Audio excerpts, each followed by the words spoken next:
नमस्कार दोस्तों, स्वागत है आपके अपने YouTube channel yes for study में। आज हम सब हिंदी की इस श्रृंखला में रेट कैल से संबंधित क्वेश्चन को कवर करेंगे, क्योंकि आपके एग्जाम के पॉइंट ऑफ व्यू से बहुत ही महत्वपूर्ण है। इसमें हम सब रेट कैल के वह क्वेश्चन लिए हैं जो आपके किसी न किसी एग्जाम में वह क्वेश्चन पूछे गए हैं।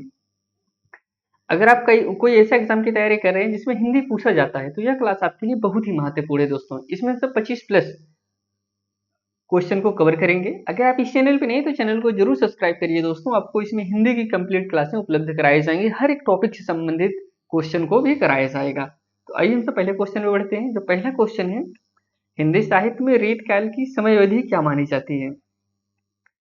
ऑप्शन है आपके पास 1050 ईस्वी, 1050 ईस्वी से लेकर 1375 ईस्वी, या फिर 1375 से लेकर 1700 ईस्वी, 1700 से लेकर 1850 ईस्वी, या फिर 1850 से लेकर 1947। इसमें जो कि राइट आंसर हो जाएगा ऑप्शन सी, 1750 ईस्वी से लेकर 1850 ईस्वी तक। अब 1750 से 1050 से दोस्तों 1700 तक क्या चला था? आदिकाल चला था। उसके बाद क्या आया? रेतकाल आया। तो कुछ इसकी व्याख्या देखते हैं। रेतकाल की अवधि लगभग 1700 से लेकर 1850 तक मानी जाती है। इस समय दरबारी कविता और सिंगारिक काव्य का उत्कर्ष हुआ था। नेक्स्ट क्वेश्चन है, रेतकाल में हिंदी साहित्य का कौन सा युग कहा जाता है? ऑप्शन है भक्त काल, वीरगाथा काल, सिंगार युग, रेत काव्य युग, आधुनिक युग। देखिए, वीरगाथा काल किस युग को कहा जाता है? आदिकाल को। आपको हमने कल के वीडियो में बताया था कि आदिकाल को ही हम सब वीरगाथा काल के नाम से जानते हैं। तो इसमें जो राइट आंसर हो जाएगा ऑप्शन सी, सिंगार युग कहा जाता था, रेत काव्य युग कहा जाता था। रेत काल में भक्त की अपेक्षा सिंगार रस, नायिका भेद आदि विषयों पर अधिक रचनाएं हुई। इस कारण से इसे रीत काव्य युग या सिंगार युग कहा जाता है। नेक्स्ट क्वेश्चन है, रेतकाल को 3 उपकालों में बांटा गया है, सही क्रम कौन सा है? ऑप्शन है पहला पूर्व मध्य उत्तर, सेकंड ऑप्शन है आरंभिक भक्तकालीन आधुनिक, थर्ड है आरंभिक भक्तकालीन मध्यकालीन उत्तरकालीन, लास्ट है प्रारंभिक भक्तकालीन आधुनिक। इसमें जो राइट आंसर हो जाएगा ऑप्शन इसमें ए सही है। पूर्व मध्य और उत्तर 3 उपकाल थे रेतकाल के। रीतकाल के 3 उपकाल में बांटा गया है। पहला था दोस्तों पूर्व रीतकाल, जिसे 16 से लेकर 1700 ईस्वी केशवदास आदि। इसके बाद मध्य रीतकाल दोस्तों 1700 से लेकर 1800 से बिहारी भूषण देव आदि थे। उसके बाद उत्तर रीतकाल 1800 से लेकर 1850 पद्माकर, गंगाधर और लल्लू लाल। नेक्स्ट क्वेश्चन है, रेतकाल के सर्वश्रेष्ठ कवि किसे माना जाता है? ऑप्शन है केशवदास, बिहारी भूषण देव। तो राइट आंसर से बिहारी को माना जाता था रेतकाल के सबसे श्रेष्ठ कवि। बिहारी लाल को रेतकाल का श्रेष्ठ कवि माना जाता है। उनकी कृति बिहारी सत्सई 700 दोहे, जो सिंगारस नीति काव्य सौंदर्य के लिए प्रसिद्ध है। रेतकाल सिद्ध रीत ग्रंथकार कवि किस काल से संबंधित हैं? ऑप्शन है आदिकाल, भक्तकाल, रेतकाल, आधुनिक काल। तो राइट आंसर इसमें सी हो जाएगा, रेतकाल।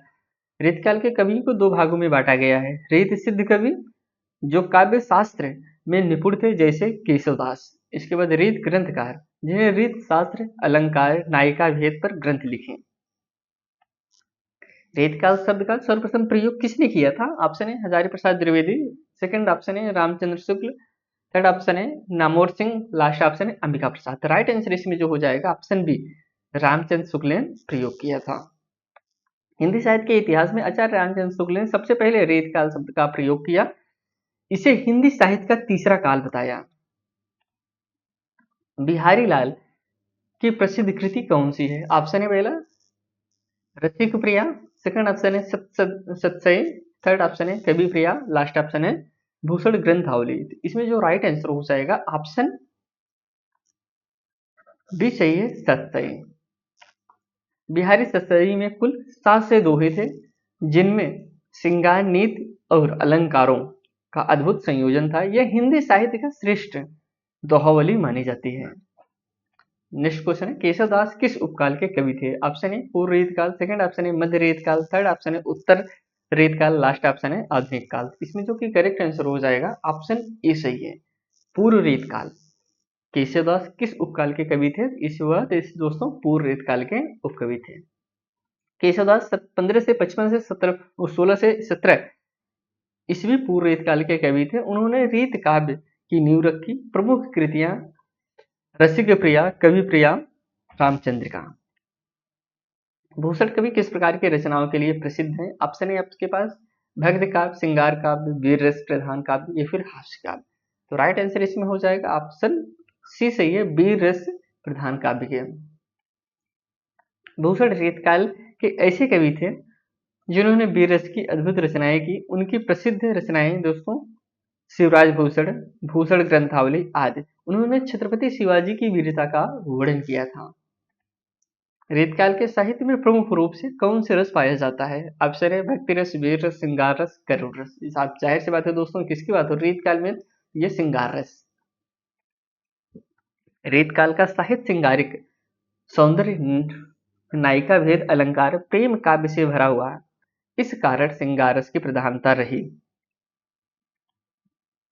रेतकाल में रसों की प्रधानता किस रस की रही दोस्तों? जैसे कि आपको हमने बताया इसमें श्रृंगार रस के थे। Option B is correct answer.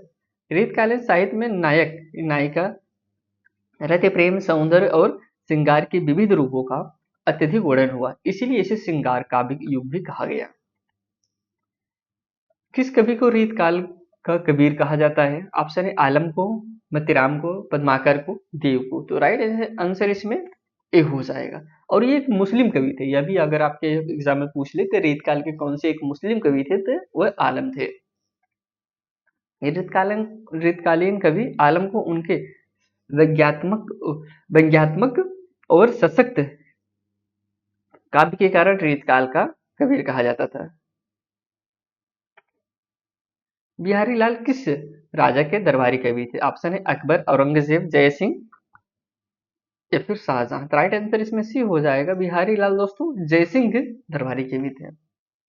Bihari लाल आमेर के राजा जयसिंह के दरबारी कवि थे। उन्होंने वहां रहते हुए सत्सई जैसे अद्वितीय रचना की। देखिए सत्सई किसने लिखा है दोस्तों? सत्सई बिहारी लाल ने लिखा है। तो ऑप्शन आप ए भी यहाँ से क्वेश्चन बन जाता है। केशवदास की रसिक प्रिया में किस विषय का विवेचना किया गया है? नीति कथा, श्रृंगार रस के भेद, नायिका भेद, राम कथा या फिर भक्ति रस की व्याख्या। तो राइट आंसर इसमें भी हो जाएगा श्रृंगार रस के भेद एवं नायिका भेद। Option B is correct answer. Keshavdas की रसिक प्रिया में नायिका भेद, नायक भेद, श्रृंगार रस के प्रकार तथा प्रेम के विविध रूपों का विस्तृत वर्णन किया गया है। यह ग्रंथ काव्य शास्त्रों के रूप में प्रसिद्ध है। रेतकालीन कवियों की रचनाओं में प्रमुख आश्रयदाता कौन थे? साधु संत थे, जनसाधारण थे, राजा महाराजा और दरबार थे या फिर व्यापारी वर्ग थे? तो राइट आंसर इसमें सी हो जाएगा, राजा महाराज और दरबार। रेतकाल में कवि दरबारी होते थे। उन्हें राजा महाराजाओं का आश्रय प्राप्त था। कवि दरबारों में श्रृंगार प्रशस्त काव्य सुनाते थे और बदले में पुरस्कार व पद प्राप्त करते थे। नेक्स्ट क्वेश्चन है, रेतकाल में रेत शब्द का क्या अभिप्राय है? रेत का शब्द का क्या मतलब है? धर्म है, नीति है, काव्य शास्त्र की नियमावली है या फिर जीवन पद्धति है? तो राइट आंसर सी हो जाएगा, काव्य शास्त्र की नियमावली है। रेत का अर्थ यहाँ काव्य शास्त्रीय नियमों से है। रेत काल में कवियों ने श्रृंगार काव्य को अलंकार, नायिक भेद आदि के नियमों के अनुसार लिखा, इसलिए इसे रेतकाल कहा गया है। रेतकाल में नायिका भेद का विशेष विकास किस कवि ने किया? ऑप्शन है पद्माकर, देव, केशवदास, आलम। तो राइट आंसर इसमें जो हो जाएगा केशवदास। केशवदास रसिक प्रिया में नायिका भेद के अत्यंत विस्तार से वर्णन मिलता है। उन्होंने नायिकाओं को स्वभाव, अवस्था और परिस्थितियों के आधार पर विभाजित किया। अगला क्वेश्चन है, रेतकाल को हिंदी साहित्य का पतन काल किसने कहा? हजारी प्रसाद द्विवेदी ने, रामचंद्र शुक्ल ने, राहुल संकृत्यायन ने या फिर नामवर सिंह ने? तो राइट आंसर इसमें भी हो जाएगा, रामचंद्र शुक्ल ने कहा था। आचार्य शुक्ल ने रेतकाल को हिंदी साहित्य का पतन काल कहा क्योंकि इस समय साहित्य जनजीवन से कटकर केवल दरबार और श्रृंगार तक ही सीमित रह गया। बिहारी लाल के सत्सई में लगभग कितने दोहे हैं? इसमें दोस्तों लगभग 7 से दोहे हैं। हमने शुरू में ही आपको बताया था बिहारी की प्रसिद्ध कृतियां बिहारी सत्सई में लगभग 7 से दोहे। सत्सई का अर्थ ही होता है कि 7 से दोहों का संग्रह। रेतकाल में भाषा की प्रमुख विशेषता क्या थी? ऑप्शन ए सरल और लोक भाषा प्रधान, संस्कृति मिश्रित अलंकृत शैली। थर्ड ऑप्शन है अरबी फारसी मिश्रण या फिर ऑप्शन है बोलचाल की भाषा। तो राइट आंसर इसमें जो हो जाएगा ऑप्शन बी, संस्कृत मिश्रित अलंकृत शैली। रेतकाल में ब्रजभाषा में संस्कृत के शब्दों का मिश्रण कर अलंकारिक परिष्कृत व साहित्यिक भाषा का प्रयोग किया गया। इसी से इस काल की काव्य शैली अत्यंत परिष्कृत मानी जाती है। रेत काल में प्रमुख रूप से कौन सी भाषा का प्रयोग हुआ? अवधी, खड़ी बोली, ब्रजभाषा, संस्कृत। राइट आंसर इसमें हो जाएगा सी। इसमें किस भाषा का प्रयोग हुआ? ब्रजभाषा का। रेत काल में के अधिकांश कवियों ने अपनी रचनाएं ब्रजभाषा में लिखी क्योंकि यह भाषा श्रृंगार काव्य के लिए अत्यंत उपयुक्त मानी जाती थी। इसकी मिठास और लयबद्धता काव्यों को कलात्मक बनाती है। बिहारी के दोहे में कौन सा साहित्यिक विशेषता विशेष रूप से दिखती है? ऑप्शन है लंबा वर्ड है, नीत और व्यंग। सेकंड ऑप्शन है गद्य शैली। लास्ट ऑप्शन है संवाद शैली। तो राइट आंसर इसमें भी हो जाएगा नीत और व्यंग। बिहारी के दोहे केवल श्रृंगार तक सीमित नहीं है बल्कि उनमें नीति, व्यंग और जीवन दर्शन भी मिलता है। उन्होंने अत्यंत सूक्ष्म ढंग से सामाजिक स्थितियों पर टिप्पणी की। रेत काल का तिलक किसे कहा जाता है? देव को, पद्माकर को, बिहारी को, किशोरदास को। तो राइट आंसर इसमें सी हो जाएगा, बिहारी को रेत काल का तिलक कहा जाता है। बिहारी को रेत काल का तिलक कहा जाता है क्योंकि उन्होंने दोहे साहित्य को जो परिष्कृत रूप दिया उसने रेत काल को एक विशिष्ट पहचान दी। नेक्स्ट क्वेश्चन है, रेत काल में श्रृंगार रस के दो भागों में बांटा गया है, एक कौन कौन से है? पहला है संयोग और विरोध। सेकंड ऑप्शन है संयोग और वियोग, सौंदर्य और रति, या फिर नायक और नायिका। तो राइट आंसर इसमें भी हो जाएगा संयोग और वियोग। रीतकाल को श्रृंगार रस के दो प्रमुख भागों में विभाजित किया गया है। संयोग श्रृंगार मिलन की स्थितियों को दर्शाता है, वियोग बिछड़ने की स्थितियों को दर्शाता है। इन दोनों का चित्र अत्यंत कलात्मक रूप से हुआ है। किसमें दोस्तों? रेतकाल में। रेतकाल में किस प्रकार की भावनाएं साहित्य में प्रमुख थी? धार्मिक और नैतिक, सामाजिक और आर्थिक, श्रृंगार और दरबारी भावनाएं, या फिर राष्ट्रीय भावनाएं। तो राइट आंसर इसमें हो जाएगा श्रृंगार और दरबारी की भावनाएं। यहाँ पे जो कवि थे वो राजा के दरबार में रहते थे, उसके बदले उनको पैसा या फिर पद मिलता था।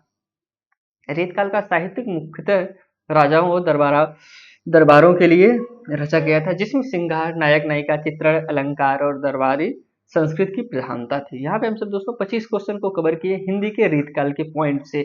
हमने इसके पहले जो कल कवर किया था वह आदिकाल के पॉइंट से कवर किया था। आदिकाल बहुत ही महत्वपूर्ण टॉपिक था, उससे हम सब 25 क्वेश्चन को कवर किए थे। हम सब आज रेतकाल से किए, कल इसके बाद अगले मतलब डेली आपको एक एक चैप्टर से इसमें क्वेश्चन को हम सब कवर कराएंगे। अगर आप इस चैनल पर नए थे चैनल को जरूर सब्सक्राइब करिए दोस्तों।